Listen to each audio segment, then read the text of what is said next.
عالم السوشيال ميديا هو عالم مليء بالتحديات النفسية. أجبر هذا العالم الأجيال الحالية أن تكون أكثر تطرفاً فيما يتعلق بالآراء ومحاربة القيود والتعصب الاجتماعي، وهو أمر مطلوب في بعض الأحيان لتطور المجتمعات. ومع ذلك فقد مهد هذا الطريق دون قصد لمنتج آخر، وهو الحاجة إلى الظهور والقبول والحصول على الإعجاب والمتابعة، وظهور عالم موازي من المؤثرين والإعجابات والمشاركات والآراء التي تسترعي انتباهنا، حتى صار هذا إلى حد كبير مقياس للنجاح، وأجبر الكثيرين على المشاركة في سباق النقر، من وكالات الأنباء إلى شركات تسويق إلى أفراد عاديين. فالهدف هو الحصول على أكبر قدر من التفاعل بغض النظر عن مكنون المحتوى نفسه. هكذا أصبحت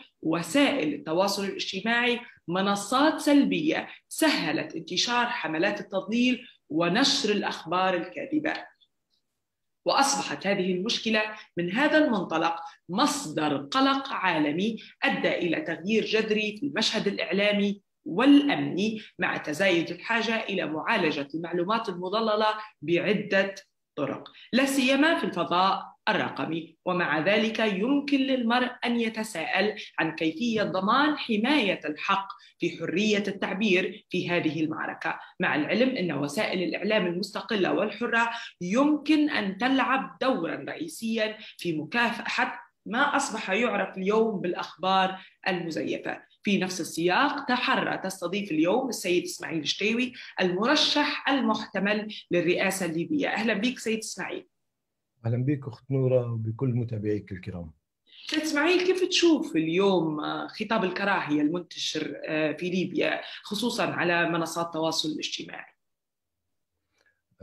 أتفق تماما مع ضيفك السابق الأستاذ خالد دغويل أن غياب الميثاق اللي يحترم الجميع أدى لهذه المشكلة، أدى لوجود هذه المشكلة بشكل كبير جدا.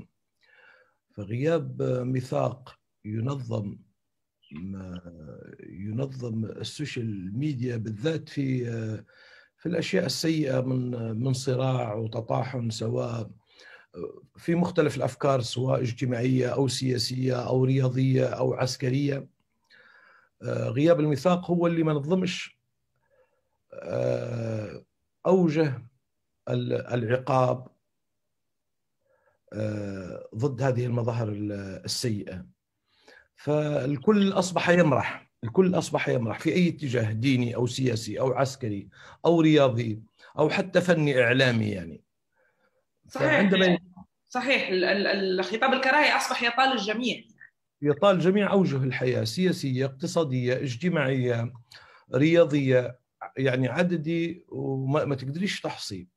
هنا في حلقة مفقودة، وهي إيجاد ميثاق بين السياسيين، إيجاد ميثاق بين الكتلة العسكرية، إيجاد ميثاق بين كتلة التجار أو كتلة الاقتصاد، الدولة أو القطاع الخاص، إيجاد ميثاق بين مثلا الأندية الرياضية واللجنة الأولمبية واتحاد الكرة، ينظم العلاقة مثلا بين الأندية في جانب الرياضة، مثلا باعتبار أن باخذ لك في جانب الاقتصاد والرياضة كأشياء اشتغلت فيها بشكل كبير. فغياب الميثاق أدى لنمو هذه الظاهرة السيئة وبشكل كبير. الكل الآن في الحلول يعطي فيك في أشياء نظرية. أحيانا تجد إنسان يعطيك أشياء نظري، يقول لك مثلا في برنامج، احنا الآن مش في صدد نقاش برنامج انتخابي طبعا، لكن أنا بنعطيك وجهة نظري الشخصية. لما نقرأ كل واحد برنامج يقول لك والله وجب الرفع من كفاءة الصحة ويتجاوزها، وجب الرفع من قطاع التعليم ويتجاوزه.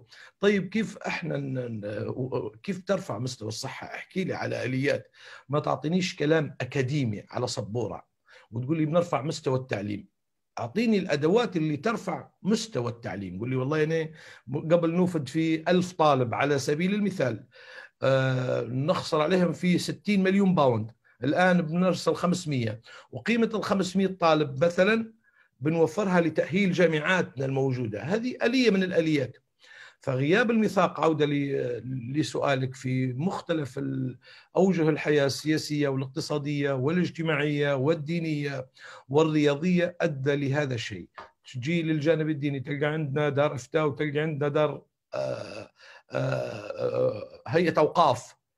ما فيش ميثاق جامع. أحيانا نجد خلاف بسيط في وجهات النظر بينهم.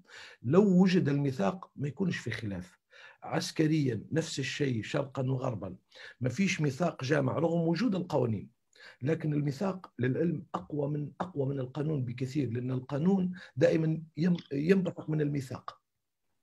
طيب احنا لو تحدثنا عن تنامي الخطاب هذا خصوصا في السنوات الماضيه، ممكن من 3-4 سنين، الاشكاليه الحرب اللي صارت في ليبيا، وكيف خطاب الكراهيه تنامى داخل الليبيين من ناحيه شرق غرب، نحكوا على منطقه مدينه على مدينه وهكذا. في رايك شنو هن الاسباب الجذريه اللي سببت وجود هكذا خطاب في ليبيا؟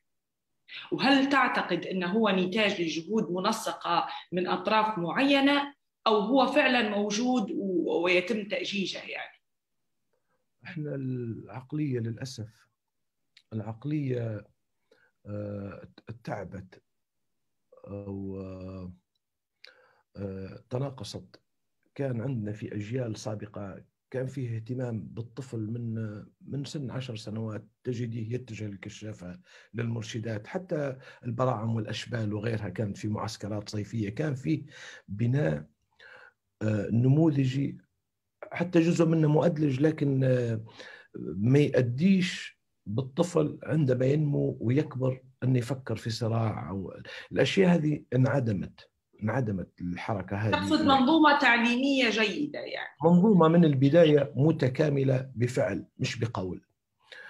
فأسباب الصراع متعددة. أنت تحكي ما بعد الربيع العربي، ما بعد 2011، الكل كان يعتقد بما فيهم أنت وأنا والمستمعين أن النقلة من النظام السابق سواء في تونس ولا في مصر ولا في ليبيا، من النظام حسني مبارك أو معمر القذافي أو زين العابدين بن علي، كان للأفضل.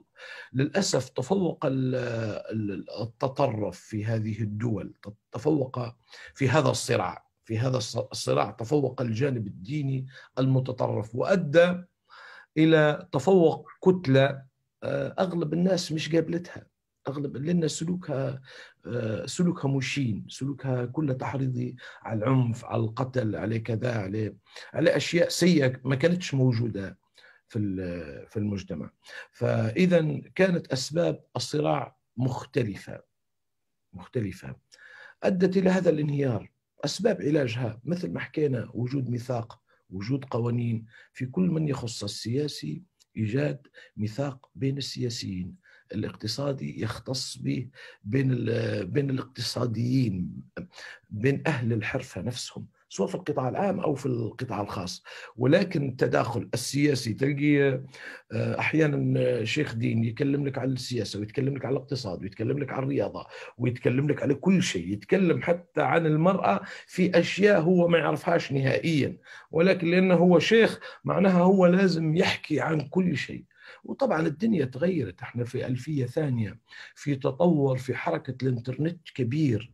قبل احنا في الأجيال ما قبل الألفية بقليل كان التلفزة تفتح الساعة 6 مثلا المساء، الساعة 12 تقفل، كان فيه ضبط نفسي عند البشر. الآن على 24 ساعة في مختلف التواصل الاجتماعي، تلقي الدول المستقرة عاملة ميثاق وعاملة ضوابط وضابطة حركة الوعي في المجتمع.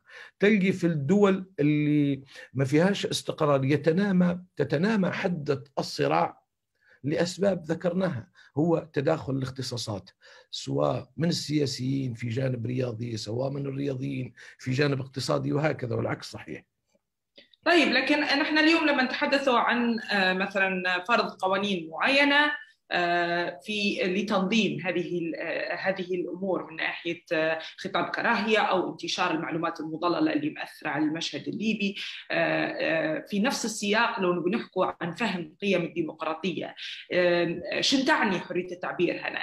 يعني نحن لو نتحدثوا على ان نحن قوانين ممكن تنظم الكم الهائل من الامور اللي قاعده تحدث على السوشيال ميديا، سواء كانت خطاب كراهيه سواء كانت معلومات مضلله، في المقابل فعليا الناس تنظر إلى أن الحكومات ممكن تستخدم هالذريعة هذه، وخوفهم من النقد يوجههم إلى أنها تسن تشريعات تسكت بها الأصوات الناقدة، خصوصا أصوات الصحفيين والناس اللي ترغب في محاربة السلطة. كيف ممكن نكونوا في النص، أو كيف يمكن نطلعوا بموضوع، يعني نطلعوا بقوانين تحفظ حرية التعبير في نفس الوقت تحافظ لنا على الديمقراطية؟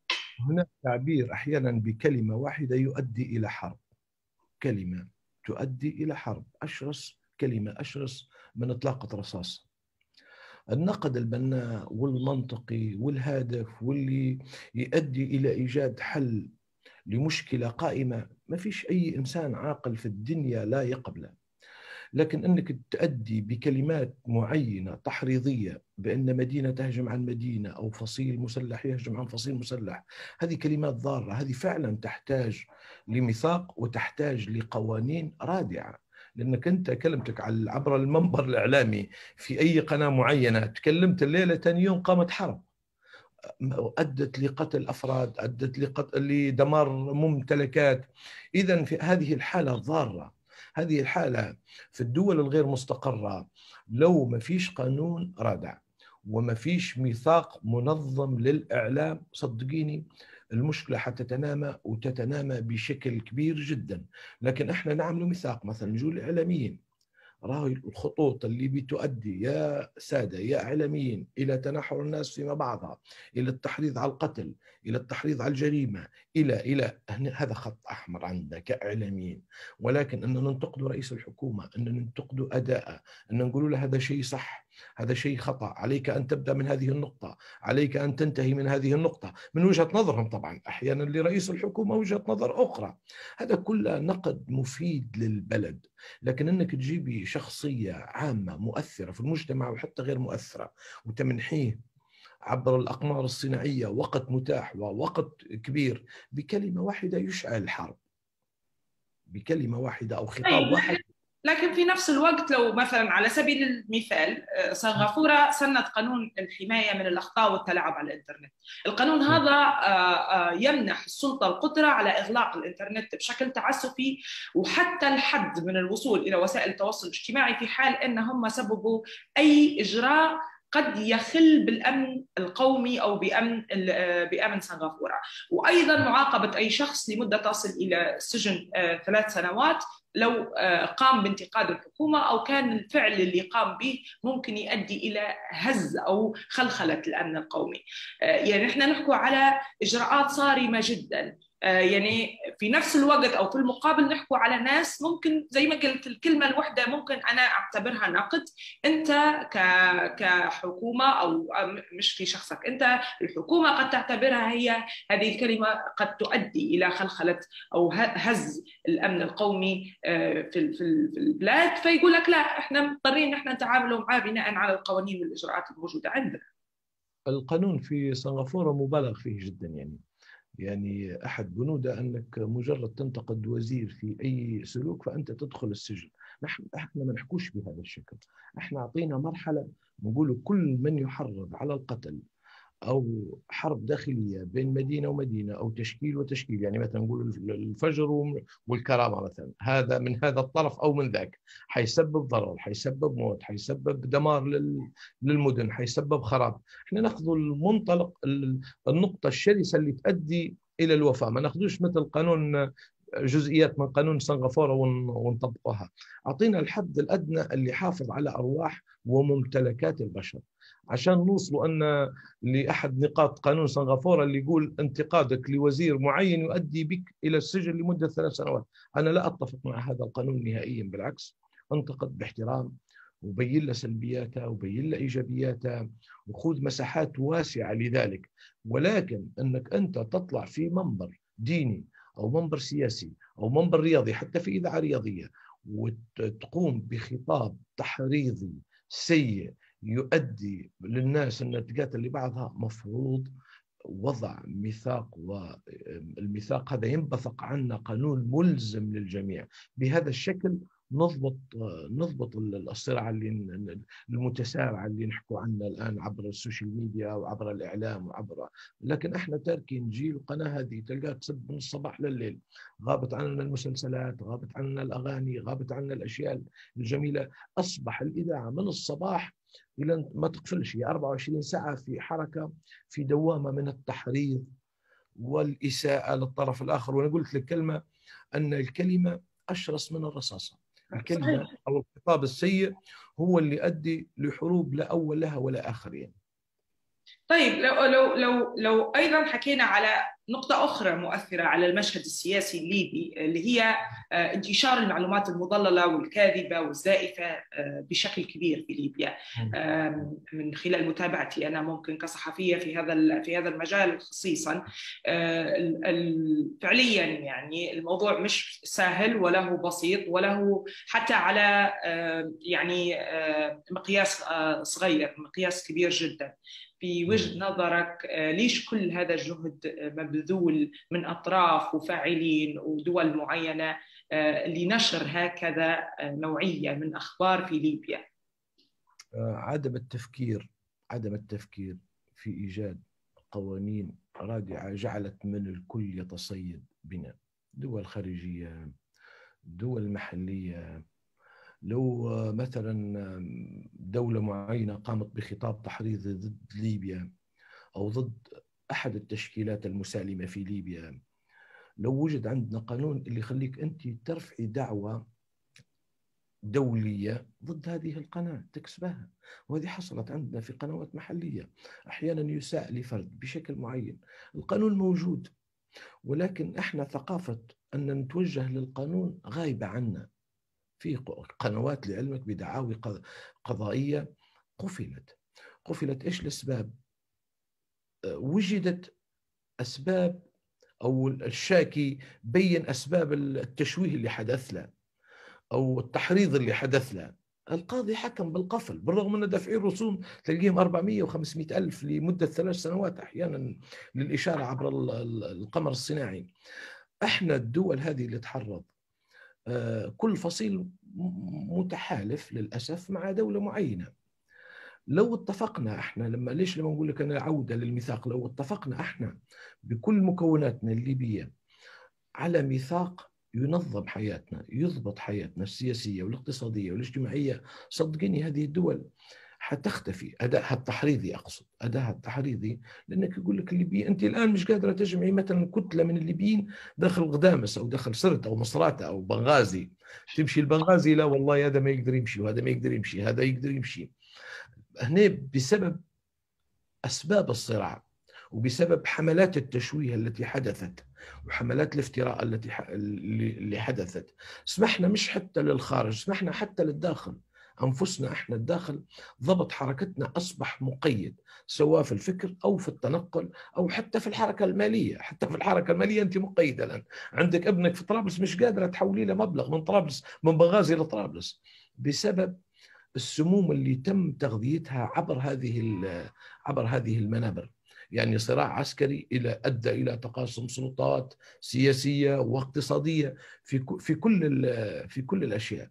فعندما نتفق نحن بجميع مكوناتنا، صدقيني أي دولة حتاخذ خطوة للوراء، لأن حيقولوا لا والله الليبيين الآن عاملين ميثاق لا يتجاوز أحد في المجال السياسي بهذا الشكل، في المجال العسكري. الآن لماذا الدول لا تتدخل في مجموعة 5+5؟ لماذا؟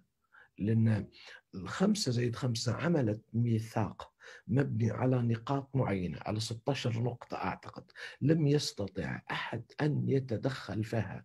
5+5 جت لطرابلس ومشت لمصراتة ومشت لبنغازي ومشت لتركيا ومشت لروسيا. شوفي بالرغم أن 5+5 هذه كتلة مختلفة عن الكتلة الأخرى، هذه تقاتل كانت ضد هذه، بل بعض منهم كان آمر ضد الثاني، لكن عندما اتفقوا على 16 بند وضعوا ميثاق لا يتم تجاوزه، يلا بنمشي لتركيا، نمشي لتركيا، يا أتراك لازم تطلعوا، بنمشي لروسيا، لا يا روس لازم تطلعوا. الميثاق والنقاط اللي وضعها ال16 أدت إلى تبادل الأسرى، أدت إلى تبادل الجثامين، أدت إلى فتح الطرق، أدت إلى نتائج. ليش النتائج هذه؟ إيش أسبابها النتائج اللي حدثت؟ النتائج لأنه حطوا 16 بند، اللي خارج هذه ال 16 بند يعتبر خط أحمر عندهم، لذلك نجحوا. طيب لو حكينا على الجانب الإيجابي أو الذي يراه البعض جانب إيجابي للسوشيال ميديا، اليوم هي عامل قوي سياسيا. لو حكينا عن استعمال المؤثرين من أشخاص أو صفحات أو منصات من أجل الدعايات الانتخابية، خصوصا نحن توا مقبلين على فترة حساسة ومهمة جدا، نحكوا على أول انتخابات رئاسية في تاريخ ليبيا، هل تعتقد أن هل هذا الأمر أو استعمالهم هو أمر طبيعي وأخلاقي، أم ترى أن ممكن من خلالهم يتم التأثير على الرأي العام؟ بالتالي أنت تحكي على مؤثر يطلع كل يوم يحكي كل يوم مرتبط بالناس يتابعوه عدد كبير، أحيانا نصف مليون فما فوق، يتم استعماله أو مرشح ما يتم يستخدمه عشان يروج له في الانتخابات. هل ترى أن هذا حيكون له تأثير على الرأي العام؟ هل ترى أن هذا الشيء طبيعي أم هو فعلا قد يكون تدخل سافر في عملية الديمقراطية؟ هو ما هوش تدخل سافر، هو ربي خلق للإنسان عقل يميز به السلبي من الإيجابي. الإعلام عامل مؤثر، ويقال في الدول الأخرى أنه هو أحد السلطات، يقولوا السلطة الرابعة، أنا أعتبره السلطة الأولى في العالم بعد الألفية الثانية والانتشار السريع القوي للميديا، بعد انتشار أقمار صناعية بالآلاف. يعني الرئيس تلقي حركته محدودة، ممكن جهاز نقال انترنت كذا ما يقدرش يوصل لأقمار صناعية امتلكها كيان ككيان الإعلام. فالإنسان أنا نقول لك منح الله العقل يعني كي يفكر بين السلبي والإيجابي. مثل ما أعطيتك مثال قبل قليل، قلت لك نشوف في كثير من الزملاء يقول لك ما هو مشروعي الانتخابي؟ تطوير مجال الصحة، تطوير مجال الإعلام، تطوير مجال التعليم. طيب غير وقف بس، أنت غير أعطيني كيف بتطور، أعطيني أشياء عملية. الرفع من الكفاءة، لازم ما نعتمدش على النفط ويتجاوز. هنا وجود الإعلام يخلي الإعلام يفرض على المسؤول، يقول له لا ستوب، وقف، هنا احنا معتمدين على النفط، كيف وين الموارد البديلة لهذه السلة؟ احكي لنا، يلا اعطينا خطط يلا. فالإعلام يبين بين الحركة الفعلية النظرية الأكاديمية وبين الحركة على أرض الواقع، حلول على أرض الواقع. يجي لي أي مرشح الآن، أنت أمامك 90 مرشح مع كل الاحترام لهم، نقطة تجميع السلاح، يا أخي أعطيني آلية لتجميع السلاح. من يبين أن أقصد لك في الأشياء هذه؟ خارطة الطريق واضحة يعني تكون. الإعلام فقط من قادر أن يبين ويوضح هذا الشيء. الإعلام هو اللي يملك الجرأة ويجي يقول للمسؤول لا لحظة، أنت تقول تجميع السلاح كيف؟ اديني آلية. يجيك مرشح ثاني ممكن يديك آلية، يقول لك لازم نعمل محفظة باستقطاعات معينة من الدول اللي تستورد مننا في النفط ومن إيرادنا، نخصمه 30 سنت كان ياخذ فيها فلان وفلان عمولة لما يبيع في النفط معاي. ال 30 سنت بيشكلوا 800 مليون في السنة. اوكي 800 مليون راهو بنبوا نشروا السلاح، راهو بنعملوا تقييم للبندقية ب 3000 دينار مثلا، للمسدس، هذه أشياء عملية على سبيل المثال. الإعلام هو اللي يبين الإنسان العملي من النظري. وحتى أحيانا الإعلام يتجنى على مرشح معين مثلا لأسباب خلاف، يعني المرشح هو قادر بأداء وبعمل. أنت أحيانا إنسان يطلق عليه شائعات كثيرة، لكن عمله واقع ما ينطبقش على الشائعات اللي تسمعي فيها. أنت تسمعي هذا السيء وصفته وخلوا به، لكن لما تجي الوقت تلقي إنسان طيب وإنسان كريم وإنسان فزاع وإنسان يجد الحلول وإنسان يبني وإنسان. إذن إيهما أفضل، الاستماع للشائعة أو الواقع اللي شفناه عند هذا الرجل أو هذه المرأة؟ لكن سيد إسماعيل، يعني احنا نحكوا على السوشيال ميديا أصبحت زي ما ذكرت بدري يعني عامل قوي لو رجعنا للانتخابات الأمريكية وكيف كان في تأثير على اختيار للأمريكان لدونالد ترامب، كان عن طريق السوشيال ميديا. يعني استخدمت السوشيال ميديا للتأثير في بعض الناس، خصوصا الناس اللي كانت نوعا ما متطرفة في آرائها أو في أفكارها، كانوا يمينيين، فكان تم استهدافهم من خلال السوشيال ميديا عشان يمشوا يصوتوا لترامب. أيضا خروج بريطانيا من الاتحاد الأوروبي والاستفتاء اللي صار لخروجها أو التصويت لصالح خروج بريطانيا من الاتحاد الأوروبي، القرار هذا تدخل في التأثير المباشر للسوشيال ميديا. فنحن نحكي اليوم على انتخاب رئيس ليبيا. هل تعتقد باستعمالنا لهؤلاء المؤثرين أو استعمال المرشحين لهؤلاء المؤثرين قد يكون فيه تدخل لقرار الليبيين في اختيار رئيسهم المستقبلي؟ أنا نعطيك وجهة نظر. صحيح السوشيال ميديا كان لها دور كبير في اختيار ترامب، ولكن ترامب أداء في السنوات اللي حكمها، إذا كان استثنينا المخالفات الأخيرة والهجوم على الكونغرس وأشياء غير منطقية في المنهج الديمقراطي، لكن ترامب استلم تركة من الديون الكبيرة، تركة من عجز تجاري من الإدارة السابقة، مع كل الاحترام لإدارة أوباما. ترامب فرض كانت قرابة 17 مليار تصرف على قواعد في اليابان، وتصرف على قواعد في ألمانيا، وتصرف على قواعد في كوريا. أفرض عليهم أدفع عشان نحميك، أنا لازم تدفع. اشتغل بالبلد بجانب اقتصادي، اتخذ الجانب التنموي أكثر من العسكري. يعني لو جيل ترامب تدخل في الربيع العربي، ناتو مثلا، ليبيا. صحيح حدث هذا مع أوباما في عهد أوباما. تسمع فيه؟ إيه، نسمع فيك. بينما تجيلي خطط ترامب ما كانتش عسكرية، كانت جانب اقتصادي. أنا نحميك أدفع، أنا نعمل لك قاعدة وفيها 4000 جندي في كوريا أو في اليابان أو في ألمانيا أدفع. إذن هو أخذ عدة أشياء كانت تدفع هكذا، كانت تدفع مجانا من الخزانة الأمريكية، بغض النظر عن السنة الأخيرة والسلوك المشين لبعض أنصار. هذا شيء لا يقبل حد. فالإعلام أعتقد أن يجب أن يقف مع المشروع العملي وليس الأكاديمي، مش مع صبورة بس، واحد يعطيني محاضرة ينظر علي، ولما تجي للعملي ما ينفعش. أحيانا أستاذ أكاديمي مكان الجامعة، لكن مثلا مهندس في الهندسة تجي على الصبورة وأمام الطلبة بروفيشن، تجيبيه لي أحد الشوارع ولا تجيبيه لي عشان يعمل لك شيء عملي، تلقيه حاجز، تلقي مختنقات غير مش قادر يعمل لها حلول، تلقي أشياء تفرعات في شغله، في واجب شغله مش قادر، لأنه هو أكاديمي أخذ أنه لازم يعلم بالطرق علمية، 1+1=2. بينما لما انتقل للحي واجهته مشاكل فرعية أخرى ما عرفش يتعامل معها. فأنا نقول لك أن الإعلام من حقه أن يروج لهذا أو ذاك وفقا لقناعته، مش وفقا لرشاوي أو مبالغ. أنا عشان تروج لي مثلا لازم نعطيك 1,000,000 أو 2,000,000، لا، أنت روج لمشروع ينقذ البلد، مشروع عملي. أنا مع أي إنسان عملي. الأكاديمي جربنا أكاديميين، يعني إحنا عندنا تجربة مع المؤتمر الوطني أغلبهم أساتذة ودكاترة، اللي يتكلم يقول لك الدكتور فلان الدكتور فلان الدكتور. جيل البرلمان هكذا، الثلثين دكاترة والثلث الآخر ممكن مهندسين وأقلهم مستشارين قضاء. يعني أين أدى هذا الشيء؟ هذا شيء أكاديمي ما يجدش الحلول أبدا.